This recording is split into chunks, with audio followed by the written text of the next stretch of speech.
জীবন মানে কি? জিন্দেগি মানে খানা, ঘুম, পেশাব পায়খানা আর এই যৌন চাহিদা পূরণ করা, খালাস। আপনারা বাপ, আপনারা আপনাদের ছেলেকে নিয়ে ভাই চলে তো যাবেন, আপনিও, ছেলেও, আমিও, আপনারাও। হিসাব মিলাইয়া যাইয়েন। কি ঘুষাইয়া যাইতেছেন? ছেলেরে কি দেখে যাইতেছেন?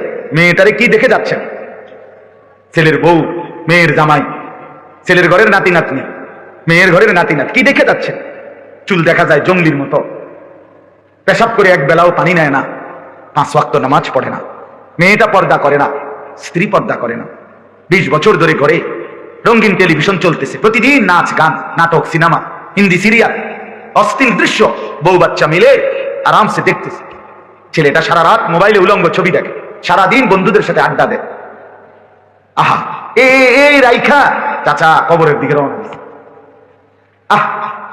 আপনি কবরে যাইয়া কি বলবেন? কেমনে উত্তর দিবেন? রব চিনবেন কেমনে? নবী চিনবেন কেমনে? ধর্ম চিনবেন কেমনে? কেমনে বলেন?